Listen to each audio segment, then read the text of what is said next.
এখানে ছুরি নিয়েছি। এবার ঢেঁড়সের মুখের অংশটা কেটে বাদ দিয়ে দেবো, দিয়ে ছোট ছোট করে টুকরো করে নেব। আমি এইরকম শেপ দিয়ে কেটে নিচ্ছি, দেখুন। এর মধ্যে সামান্য পরিমাণে হলুদের গুঁড়ো দিয়ে দেবো স্বাদ মতো লবণ। এবারে এর মধ্যে 1 চামচ পরিমাণে বেসন দিয়ে দেব। নমস্কার বন্ধুরা, শুভ দোলযাত্রা। আপনারা কেমন আছেন? আশা করছি সবাই খুব ভালো আছেন, আমিও ভালো আছি।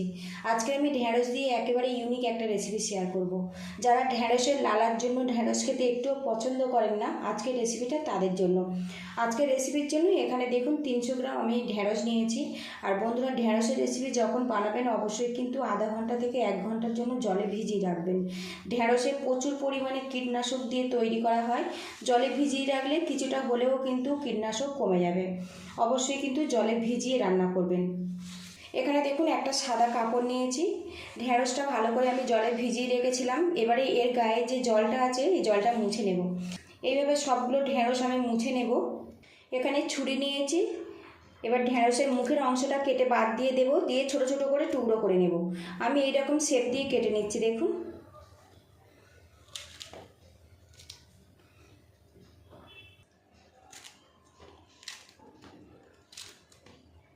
আর বন্ধুরা, প্রতিদিনের মতো আপনাদের কাছে একটা রিকোয়েস্ট করছি, ভিডিওর শুরুতে একটা লাইক দিয়ে প্লিজ বন্ধুরা ভিডিওটি কন্টিনিউ করবেন। আর চ্যানেলে নতুন হয়ে থাকলে চ্যানেলটিকে সাবস্ক্রাইব করে আমার পাশে থাকবেন। রেসিপিটা ভালো লাগলে যতটা সম্ভব শেয়ার করে দেওয়ার অনুরোধ রইল। সবগুলো ঢেঁড়স এইভাবে কেটে তারপর আপনাদের সঙ্গে আমি দেখা করছি। এদিকে ঢেঁড়সের টুকরোগুলো একটা গামলার মধ্যে আমি নিয়েছি। এর মধ্যে সামান্য পরিমাণে হলুদের গুঁড়ো দিয়ে দেবো স্বাদ মতো লবণ। পরে যেহেতু ঢেঁড়সটা রান্না করব সেই মতো কিন্তু লবণটা এখানে ব্যবহার করতে হবে। এবারে এর মধ্যে 1 চামচ পরিমাণে বেসন দিয়ে দেব। বেসন কিন্তু খুব বেশি দেওয়ার দরকার নেই, ঢেঁড়সের গায়ে একটা কোট হয়ে যাবে, সেই মতো কিন্তু বেসনটা দিতে হবে। এখানে দেখুন ঢেঁড়সের গায়ে বেসনটা দিয়ে একটা কোট করে নিয়েছি। এদিকে দেখুন বন্ধুরা, কড়াটা গরম করে নিয়েছি। এর মধ্যে দিয়ে দেবো সরিষার তেল। আর আজকের পুরো রান্নাটা আমি সরিষার তেল দিয়ে বানাবো।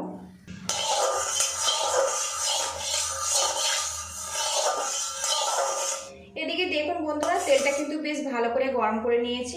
এবারে এখানে দিয়ে দেবো ঢেঁড়সটা ভালো করে ভেজে নেব। অনবরত নাড়াচাড়া করে বেশ ব্রাউন কালার করে ভেজে নেব। এতে করে ঢেঁড়সের মধ্যে যে লালাটা থাকে বন্ধুরা, সেটা আর থাকবে না। আর বন্ধুরা, একটু খেয়াল রাখতে হবে ঢেঁড়সের গায়ে যাতে পোড়া দাগ না লাগে, তাহলে কিন্তু ফ্লেভারটা বাজে আসবে, খেতে ভালো লাগবে না। আরও কিছুক্ষণ নাড়াচাড়া করে নেব। এখন দেখুন ঢেঁড়সটা বেশ কিন্তু মুচমুচেভাবে তৈরি হয়েছে। এদিকে দেখুন বন্ধুরা, ঢেঁড়সটা কিন্তু বেশ মুচমুচে করে ভেজে নিয়েছি। আর যে বেসনটা দিয়ে কোট করে নিয়েছি, দেখুন ঢেঁড়সের গায়ে কিন্তু বেশ সুন্দর একটা কোট হয়ে গেছে। এইভাবে ঢেঁড়সটা ভেজে আপনারা কিন্তু খেতেও পারেন, খুব সুন্দর একটা খেতে লাগে। এবার এটা আমি নামিয়ে নেব। কড়ার মধ্যে আরও 1 চামচ পরিমাণে সরিষার তেল দিয়ে দেব। এবার এই তেলের মধ্যে দিয়ে দেবো পেঁয়াজ কুচি। একটা মিডিয়াম সাইজের পেঁয়াজটা আমি পাতলা পাতলা করে কুচিয়ে নিয়েছি, দিয়ে দিলাম। পেঁয়াজটা আমি একটু লাল লাল করে ভেজে নেব। এবারে এর মধ্যে দিয়ে দেবো 1 চামচ পরিমাণে আদা রসুন পেস্ট। আদা রসুন পেস্ট দিয়ে কিছুক্ষণ নাড়াচাড়া করে নেব। এবারে এর মধ্যে দিয়ে দেবো টমেটো কুচি। আরও কিছুক্ষণ নাড়াচাড়া করে নেব। এবারে এর মধ্যে কিছুটা গুঁড়ো মশলা দিয়ে দেবো পরিমাণ মতো হলুদের গুঁড়ো, দিয়ে দেবো পরিমাণ মতো জিরের গুঁড়ো, স্বাদ মতো লঙ্কার গুঁড়ো, সামান্য রেড চিলি পাউডার দেবো, এতে কালারটা ভালো আসবে। আপনারা যদি না চান তো এটা বাদ দিয়ে দেবেন। গুঁড়ো মশলা দিয়েছি, একটু নাড়াচাড়া করে নেব। গুঁড়ো মশলা দিয়ে একটু নাড়াচাড়া করে নিয়েছি। গুঁড়ো মশলার যে ফ্লেভার সেটা কিন্তু এখন নেই। আর টমেটোর এখন দেখুন কিন্তু বেশ নরম হয়ে গেছে। সামান্য জল অ্যাড করে দেবো যাতে মশলাটা না পুড়ে যায়। এটা ভালো করে কষিয়ে নেব। এবার এর মধ্যে স্বাদ মতো লবণ দিয়ে দেব। একসঙ্গে বেশ কিছুক্ষণ কষিয়ে নেব যতক্ষণ না তেলটা আলাদা হয়ে যাচ্ছে। আর বন্ধুরা, ঢেঁড়স ভাজার সময় আমি লবণ ব্যবহার করেছিলাম, সেই মতো কিন্তু লবণটা এখানে অ্যাড করতে হবে। গ্যাস রেটটা কমে রেখে একটা পাত্র দিয়ে ঢেকে মশলাটা কষিয়ে নেব। আর বন্ধুরা, আমি সবসময় চেষ্টা করি ঘরে থাকা সামান্য উপকরণ দিয়ে খুব ঝটপট নতুন নতুন রেসিপি শেয়ার করার জন্য। প্লিজ বন্ধুরা, একটা লাইক দিয়ে ভিডিওটি অবশ্যই শেয়ার করে দেবেন। আর নতুন হয়ে থাকলে প্লিজ একটু সাবস্ক্রাইব করে আমার পাশে থাকবেন। ঢাকনাটা খুলে নেব। আর এখন দেখুন তেলটা কিন্তু বেশ আলাদা হতে শুরু করেছে, আরও কিছুক্ষণ নাড়াচাড়া করে নেব। আর বন্ধুরা মশলাটা কিন্তু অবশ্যই এইভাবে কষিয়ে রান্না করবেন, এতে কিন্তু ঢেঁড়সের এই রেসিপিটা অনেক বেশি টেস্টিভাবে তৈরি হবে। মশলাটা বেশ ভালো করে কষিয়ে নিয়েছি, এবারে এর মধ্যে দিয়ে দেবো ভেজে রাখা ঢেঁড়স, মশলার সাথে একটু মিক্স করে নেব। মশলার ফ্লেভারগুলো খুব সুন্দরভাবে কিন্তু ঢেঁড়সের মধ্যে চলে যাবে। এখানে আমি প্রায় 80% সিদ্ধ করে নিয়েছি ঢেঁড়সটা ভাজার সময়। মশলার সাথে বেশ কিছুক্ষণ নাড়াচাড়া করে নিয়েছি, এবারে এর মধ্যে দিয়ে দেবো জল। আপনারা যতটা গ্রেভি পছন্দ করেন সেই মতো জল দিয়ে দেবেন।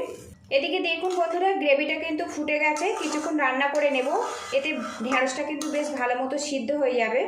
তবে বন্ধুরা ঢেঁড়স কিন্তু খুব বেশি সিদ্ধ হলে খেতে ভালো লাগে না। এবারে এর মধ্যে দিয়ে দেবো সামান্য পরিমাণে গরম মশলা পাউডার। ভালো করে মিক্স করে নিয়েছি, কিছুক্ষণ ফুটিয়ে রান্না করে নেব। এদিকে দেখুন বন্ধুরা ঢেঁড়স আর সামান্য বেসন দিয়ে একদম দুর্দান্ত স্বাদের একটা রেসিপি কিন্তু আমার পুরোপুরি কমপ্লিট হয়ে গেছে। রেসিপিটা ভালো লাগলে লাইক শেয়ার সাবস্ক্রাইব করে প্লিজ বন্ধুরা একটু আমাকে সাপোর্ট করবেন। এইরকম একটু ঝোল ঝোল অবস্থাতে নামাবো, কারণ ঠান্ডা হলে কিন্তু আরও কিছুটা ঘন হয়ে যাবে। এবার এটা নামিয়ে পরিবেশনের জন্য রেডি করে নেব।